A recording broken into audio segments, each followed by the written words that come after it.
मैं तुमसे एक प्रश्न पूछता हूं, एक ऐसा प्रश्न जो शायद तुमने कभी खुद से नहीं पूछा होगा, या अगर पूछा भी होगा तो किसी ने तुम्हें सही उत्तर नहीं दिया होगा। प्रश्न यह है, तुम्हारी रीढ़ के आधार पर मूलाधार में एक सांप सोया हुआ है, 3.5 लपेट में, सदियों से सोया हुआ, जन्मों जन्मों से सोया हुआ, और तुम उसे जगाने की कोशिश कर रहे हो। तुम ध्यान कर रहे हो, तुम योग कर रहे हो, तुम मंत्र जाप कर रहे हो, तुम मंत्र जाप कर रहे हो, सब कुछ इसलिए कि वो सांप जाग जाए। लेकिन मैं तुमसे पूछता हूं, क्या तुमने कभी सोचा है कि जब वो सांप जाग जाएगा तो फिर क्या होगा? क्या तुम तैयार हो उस जागरण के लिए? क्या तुम जानते हो कि जब कुंडलिनी जागती है तो तुम्हारे जीवन में क्या क्या घटने वाला है? यह कोई खेल नहीं है, यह कोई साधारण अनुभव नहीं है। कुंडलिनी जागरण एक विस्फोट है, एक भूकंप है, एक तूफान है जो तुम्हारे पूरे अस्तित्व को हिला देता है, बदल देता है, रूपांतरित कर देता है। और अगर तुम तैयार नहीं हो तो यह तुम्हें तोड़ भी सकता है, पागल भी कर सकता है, नष्ट भी कर सकता है। इसलिए आज मैं तुम्हें बताऊंगा कुंडलिनी जागरण के बाद क्या होता है, पूरी सच्चाई, बिना कुछ छुपाए, बिना कुछ सजाए। क्योंकि जब तुम किसी यात्रा पर निकलते हो तो तुम्हें पता होना चाहिए मार्ग कैसा है, रास्ते में क्या क्या आएगा, कौन कौन सी चुनौतियां आएंगी, कौन कौन से खतरे होंगे। तभी तुम तैयार हो सकते हो, तभी तुम उस यात्रा को पूरा कर सकते हो। तो चलो शुरू करते हैं इस अद्भुत यात्रा को, इस रहस्यमय यात्रा को, जिसके बारे में बहुत कम लोग जानते हैं, और जो जानते हैं वे बोलते नहीं। लेकिन मैं बोलूँगा, क्योंकि मैं मानता हूँ सच को छुपाना नहीं चाहिए, सच को बताना चाहिए, चाहे वो कितना भी कठिन क्यों ना हो। कुंडलिनी क्या है? वह सोई हुई शक्ति मित्रों, पहले समझो ये कुंडलिनी क्या है, क्योंकि अगर तुम ये नहीं समझोगे तो तुम जागरण को भी नहीं समझ पाओगे। कुंडलिनी संस्कृत शब्द है कुंडल यानी सांप की लपेटा, इसलिए कुंडलिनी को सर्पिणी शक्ति भी कहते हैं।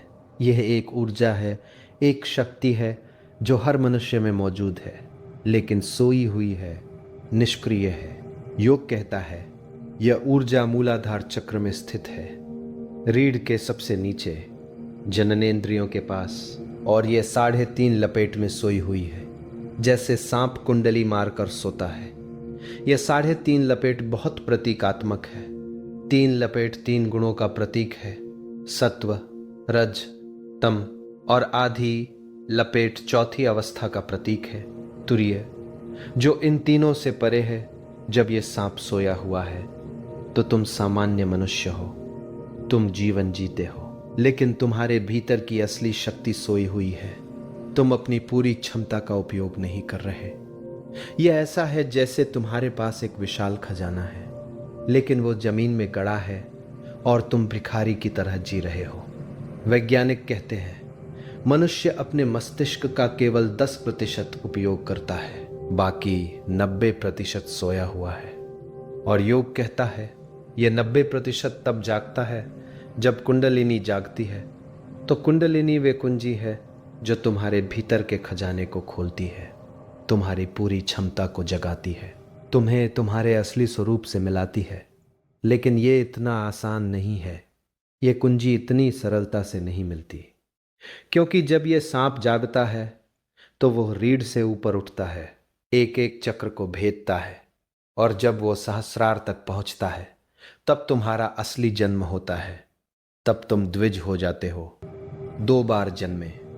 पहला जन्म माँ की कोख से होता है, ये शारीरिक जन्म है। दूसरा जन्म कुंडलिनी जागरण से होता है, यह आध्यात्मिक जन्म है।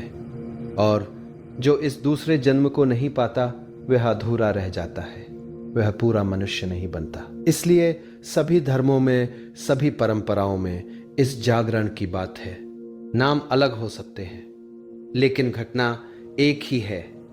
हिंदू इसे कुंडलिनी जागरण कहते हैं, बौद्ध इसे बोधि कहते हैं, सूफी इसे फना कहते हैं, ईसाई इसे पुनर्जन्म कहते हैं। लेकिन सब एक ही घटना की ओर इशारा कर रहे हैं। वह घटना जब तुम्हारे भीतर की सोई शक्ति जाग जाती है। जागरण के पहले के लक्षण, तूफान से पहले की शांति। मित्रों, अब समझो, जब कुंडलिनी जागने की तैयारी कर रही होती है तो क्या होता है।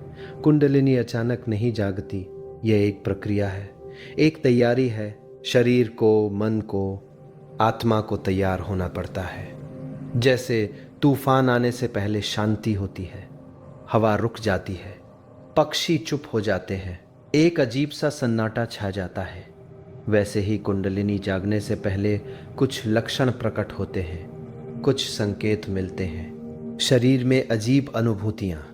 तुम्हें रीढ़ में एक अजीब सी गर्मी महसूस होने लगती है, जैसे कोई धारा बह रही हो, कभी ठंडी, कभी गर्म। कभी कभी तुम्हें लगता है रीढ़ में कोई चीज रेंग रही है, सचमुच सांप की तरह। यह डरावना हो सकता है, लेकिन यह स्वाभाविक है, क्योंकि ऊर्जा जाग रही है, हिल रही है। अचानक ऊर्जा का विस्फोट। कभी कभी अचानक तुम्हें लगता है शरीर में बहुत ज्यादा ऊर्जा आ गई है। तुम नहीं जानते इसे कहाँ लगाएं, क्या करें। तुम बेचैन हो जाते हो। तुम बैठ नहीं सकते। तुम्हें चलना पड़ता है, दौड़ना पड़ता है। यह ऊर्जा कुंडलिनी की ऊर्जा है, जो जागने की तैयारी कर रही है। अजीब सपने।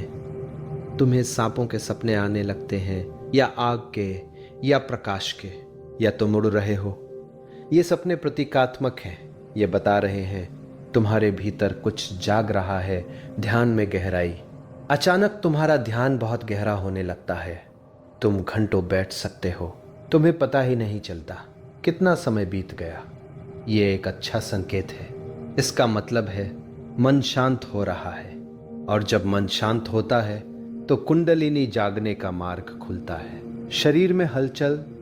कभी कभी ध्यान में तुम्हारा शरीर अपने आप हिलने लगता है, या झटके लगते हैं, या कोई मुद्रा अपने आप बन जाती है।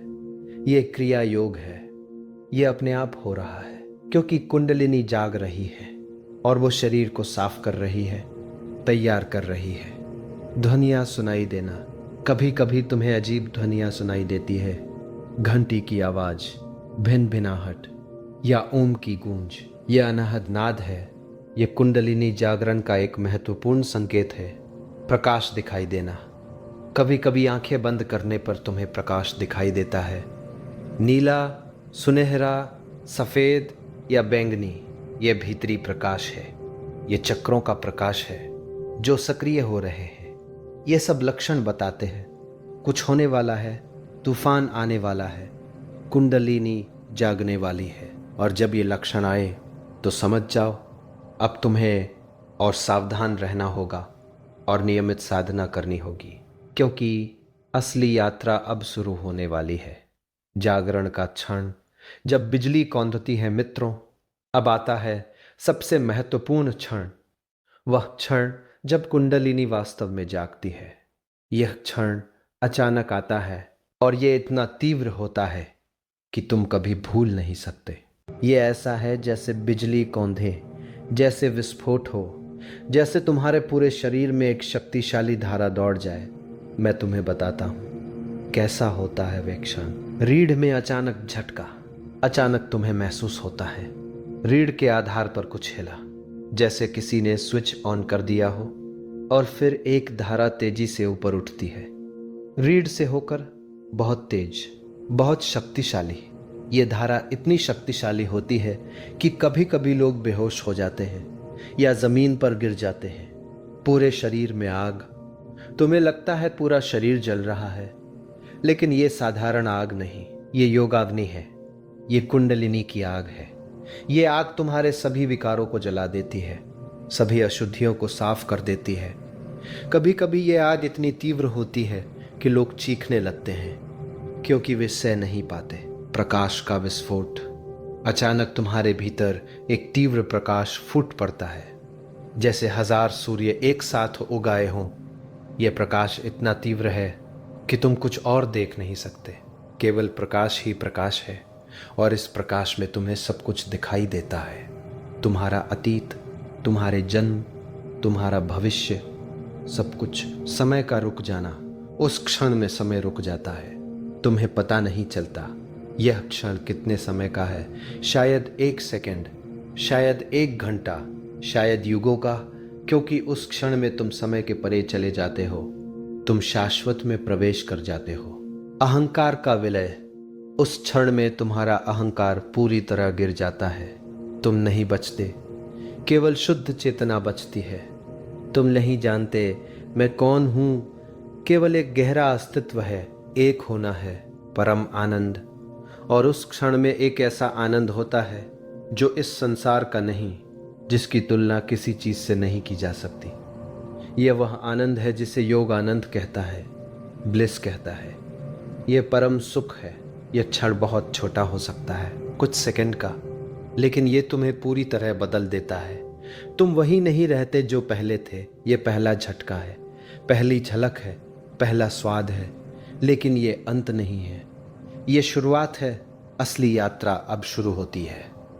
जागरण के बाद शरीर में क्या क्या होता है, क्योंकि कुंडलिनी केवल ऊर्जा नहीं है, यह तुम्हारे पूरे अस्तित्व को बदल देती है। शरीर को, मन को, आत्मा को। शरीर का शुद्धिकरण, सबसे पहले शरीर की गहरी सफाई शुरू होती है। कुंडलिनी हर कोशिका को साफ करती है, हर नाड़ी को खोलती है। तुम्हें अजीब अनुभव होते हैं। कभी पसीना बहुत आता है, कभी उल्टी जैसा लगता है, कभी दस्त लगते हैं। ये डरने की बात नहीं, ये शरीर से विषाक्त पदार्थ बाहर निकल रहे हैं। ये शुद्धिकरण है, अजीब शारीरिक हलचलें। तुम्हारा शरीर अपने आप हिलने लगता है। कभी झटके लगते हैं, कभी ऐसा लगता है जैसे करंट लग रहा हो। कभी कभी तुम्हारे हाथ पैर अपने आप मुड़ जाते हैं। योग मुद्राएं अपने आप बन जाती है। ये क्रिया योग है, यह अपने आप हो रहा है। शरीर अपने को संतुलित कर रहा है। ऊर्जा का असंतुलन, कभी बहुत ज्यादा ऊर्जा महसूस होती है। तुम्हें नींद नहीं आती, तुम्हें भूख नहीं लगती, और कभी बिल्कुल ऊर्जा नहीं होती। तुम्हें लेटना पड़ता है, यह स्वाभाविक है। शरीर नई ऊर्जा के साथ तालमेल बैठा रहा है। तापमान का बदलना, कभी तुम्हें बहुत गर्मी लगती है, पसीना आता है जैसे बुखार हो, कभी बहुत ठंड लगती है, कांपते हो, कंबल ओढ़ना पड़ता है। यह ऊर्जा का प्रभाव है। जब ऊर्जा नीचे के चक्रों में होती है तो गर्मी, जब ऊपर के चक्रों में होती है तो ठंड। त्वचा में बदलाव, तुम्हारी त्वचा चमकने लगती है, एक अलग ही निखार आ जाता है। लोग पूछते हैं तुमने क्या लगाया है, लेकिन ये बाहर से नहीं, ये भीतर से आ रहा है। यह कुंडलिनी का प्रभाव है। कभी कभी त्वचा पर चकत्ते भी आ जाते हैं या खुजली होती है, यह भी शुद्धिकरण का हिस्सा है। संवेदनशीलता बढ़ना, तुम्हारी सभी इंद्रियां तेज हो जाती हैं। तुम ज्यादा देख सकते हो, ज्यादा महसूस कर सकते हो।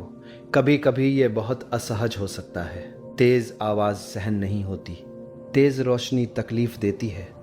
इसलिए कुंडलिनी जागरण के बाद लोग शांत जगहों पर रहना पसंद करते हैं। यौन ऊर्जा में परिवर्तन, कुंडलिनी जागने के बाद यौन ऊर्जा बदल जाती है, कभी बिल्कुल समाप्त हो जाती है।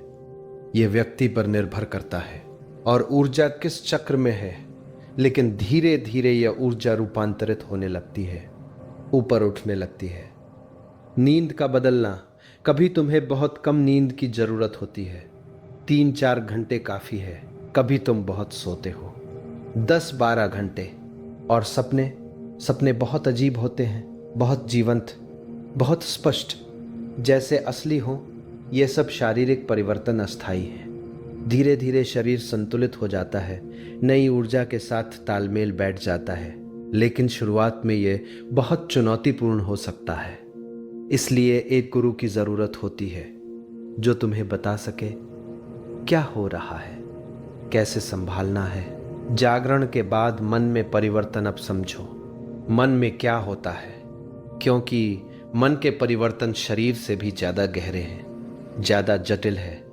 विचारों का रुक जाना, पहला अनुभव यह होता है, विचार रुक जाते हैं। तुम्हारे मन में कोई विचार नहीं होता।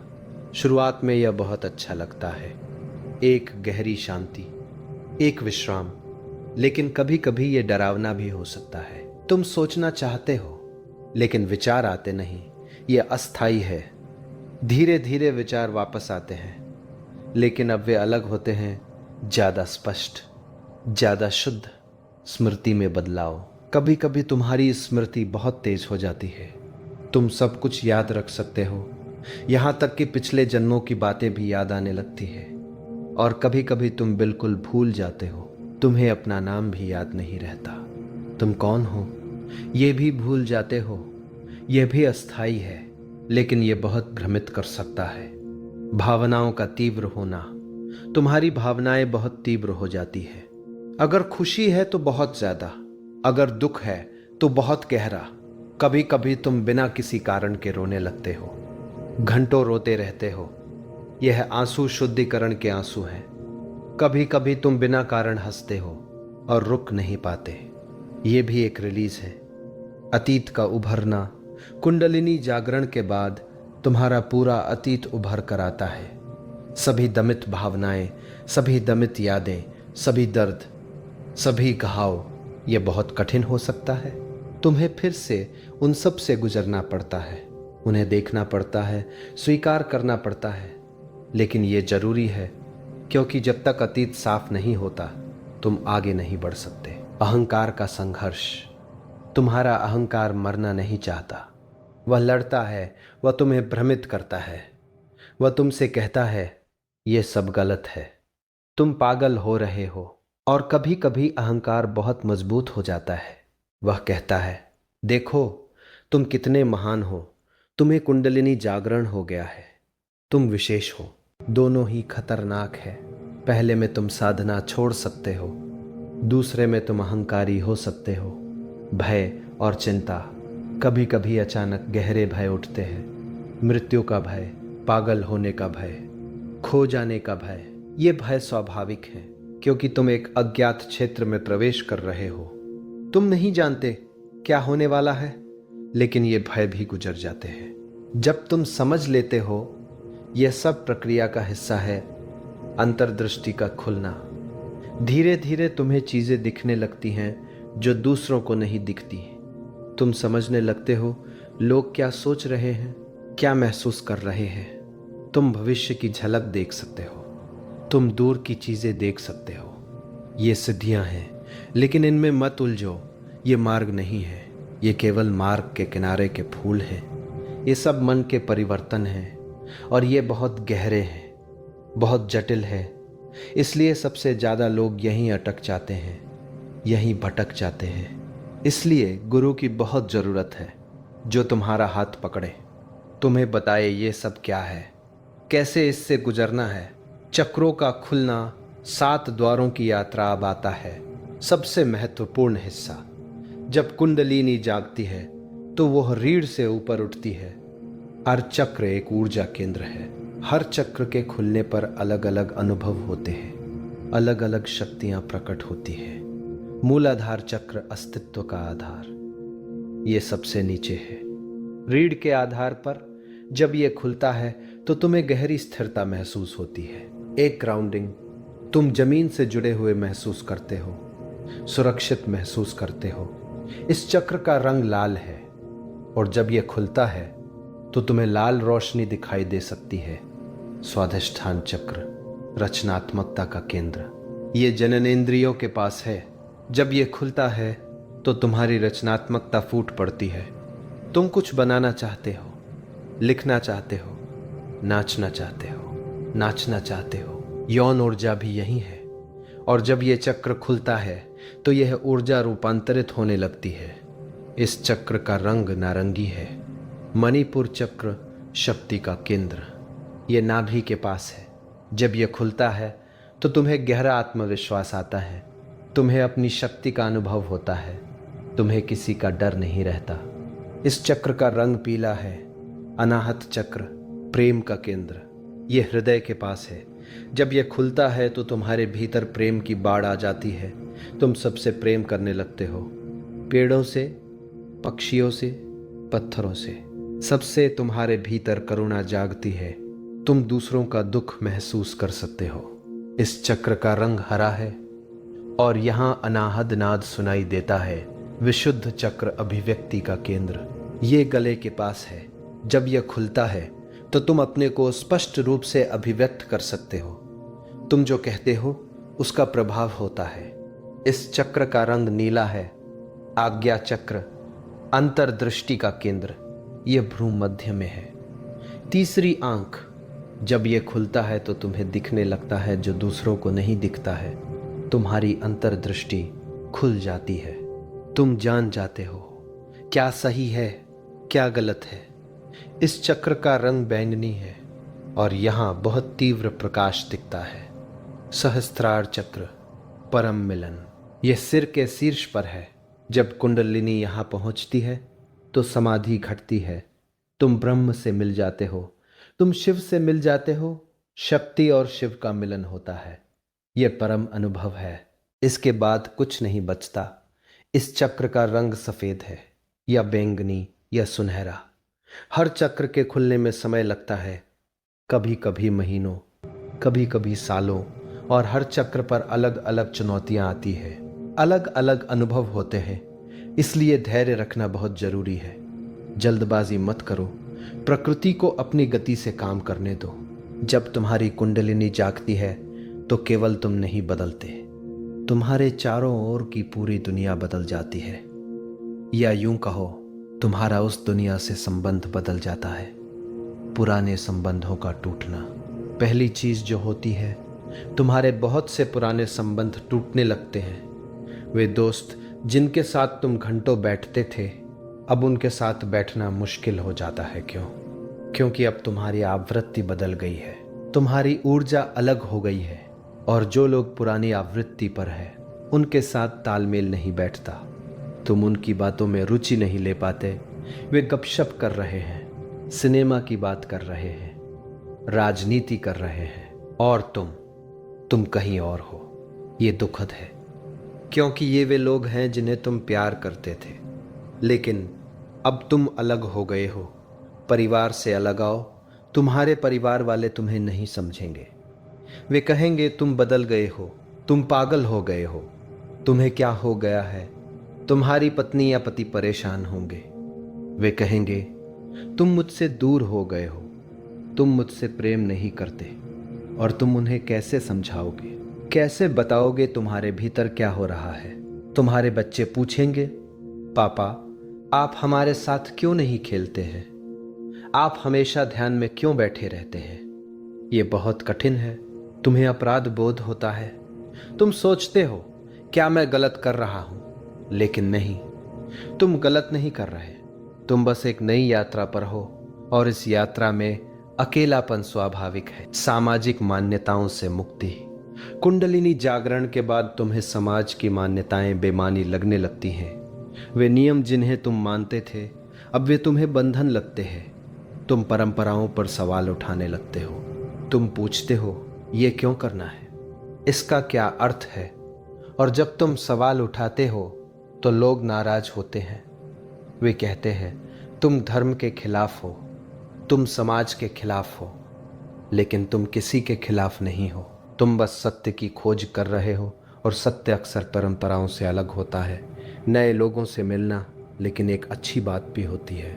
जैसे जैसे पुराने लोग दूर होते हैं, नए लोग तुम्हारे जीवन में आते हैं। वे लोग जो तुम्हारी यात्रा को समझते हैं, जो खुद इस यात्रा पर है, जो तुम्हारी भाषा बोलते हैं, और इन लोगों के साथ एक गहरा संबंध बनता है। यह संबंध खून के रिश्तों से भी गहरा होता है, क्योंकि यह आत्मा का संबंध है। सेवा की भावना। कुंडलिनी जागरण के बाद तुम्हारे भीतर दूसरों की सेवा करने की गहरी भावना जागती है। तुम देखते हो कितने लोग दुख में हैं, कितने लोग अंधेरे में भटक रहे हैं, और तुम चाहते हो मैं उनकी मदद करूं, मैं उन्हें रास्ता दिखाऊं। लेकिन यहां सावधान रहना, क्योंकि हर व्यक्ति अपनी यात्रा पर है। तुम जबरदस्ती किसी को नहीं बदल सकते हो। जो खोज रहा है वह तुम्हें पालेगा। जागरण के बाद मानसिक चुनौतियां और उनका समाधान अब सबसे महत्वपूर्ण बात, जो कोई नहीं बताता, लेकिन जो सबसे ज्यादा जरूरी है। कुंडलिनी जागरण के बाद कुछ गंभीर मानसिक चुनौतियां आ सकती है, और अगर तुम इनके लिए तैयार नहीं हो तो ये खतरनाक हो सकती है। कुंडलिनी साइकोसिस।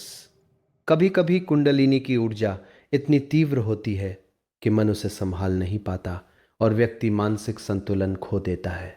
उसे भ्रम होने लगते हैं। वह चीजें देखता है जो नहीं है, वह आवाजें सुनता है जो नहीं है।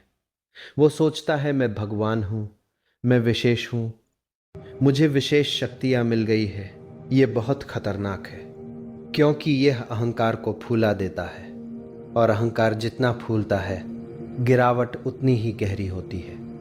इससे बचने के लिए जमीन से जुड़े रहो, सामान्य काम करो, खाना बनाओ, सफाई करो, बगीचे में काम करो। यह तुम्हें ग्राउंडेड रखेगा।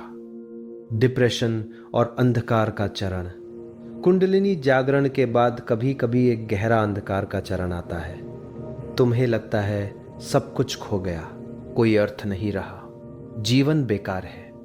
यह dark night of the soul है, आत्मा की अंधेरी रात। यह उस पुराने व्यक्तित्व की मृत्यु है जो तुम थे, और नए व्यक्तित्व के जन्म से पहले का अंधेरा है। यह गुजर जाएगा, लेकिन इस समय बहुत धैर्य चाहिए और एक समझदार मार्गदर्शक चाहिए। अगर यह बहुत गहरा हो तो किसी मनोचिकित्सक से मिलो। कोई शर्म की बात नहीं, तुम्हारे मस्तिष्क में रासायनिक बदलाव हो रहे हैं। कभी कभी दवा की जरूरत होती है, ऊर्जा का अति प्रवाह। कभी कभी इतनी ज्यादा ऊर्जा होती है कि तुम नहीं जानते इसे कहाँ लगाएं। तुम बेचैन हो जाते हो। इसके लिए शारीरिक गतिविधियां करो, दौड़ो, तैरो, योग करो। ये ऊर्जा को चैनलाइज करेगा। या रचनात्मक काम करो, पेंटिंग, लेखन, संगीत, जो भी तुम्हें पसंद हो। भय और पैनिक अटैक। कभी कभी अचानक गहरे भय के दौरे आते हैं। तुम्हारा दिल तेज धड़कता है, सांस फूलने लगती है, तुम्हें लगता है मैं मर रहा हूं। यह पैनिक अटैक है। यह तब होता है जब ऊर्जा बहुत तेजी से ऊपर उठती है। इसके लिए गहरी सांस लो, धीरे धीरे जमीन पर लेट जाओ, अपने को याद दिलाओ ये गुजर जाएगा, मैं सुरक्षित हूं।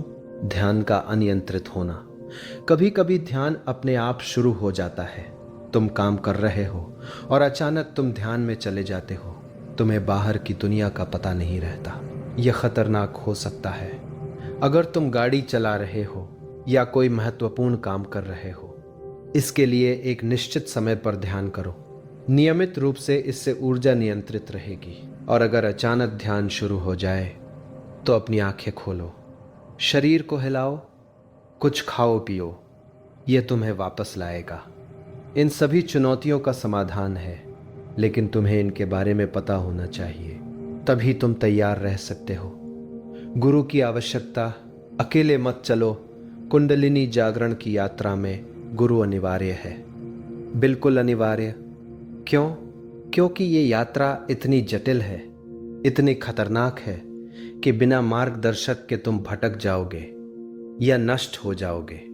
गुरु वह है जो खुद इस यात्रा से गुजरा है, जो जानता है किस मोड़ पर क्या आएगा, कौन सी चुनौती कब आएगी, कैसे संभालना है।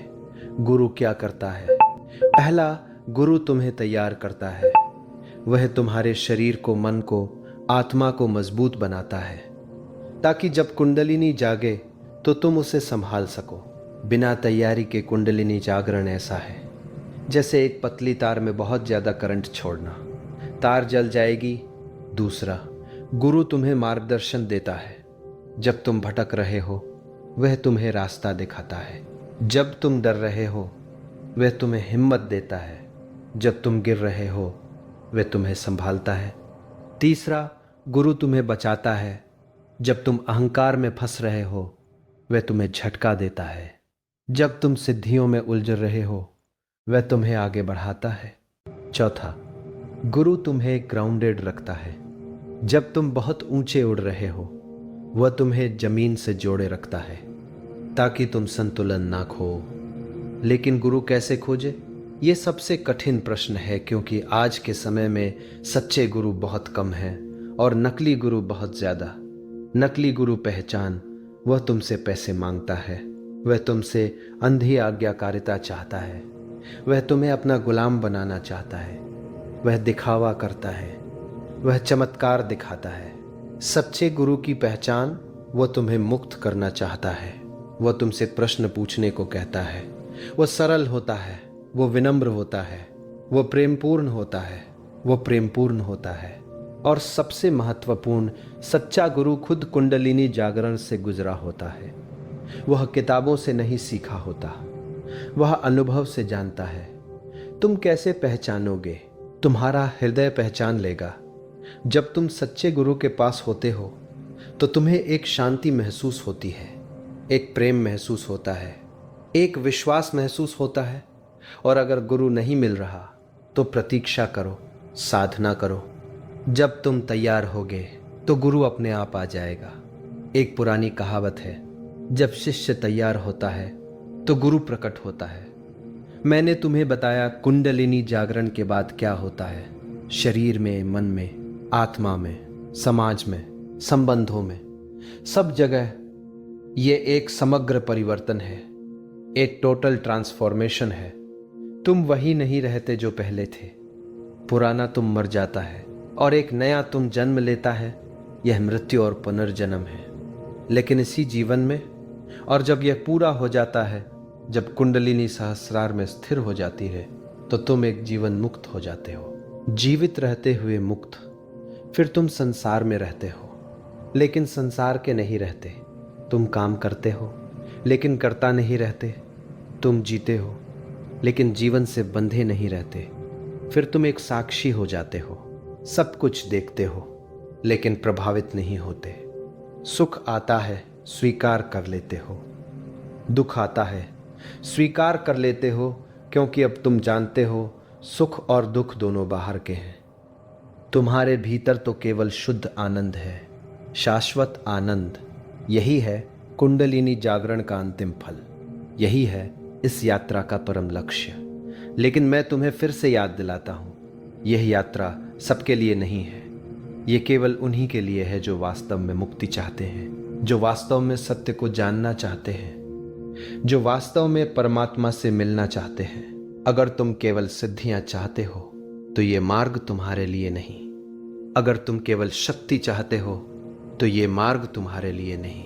अगर तुम केवल अद्भुत अनुभव चाहते हो तो ये मार्ग तुम्हारे लिए नहीं।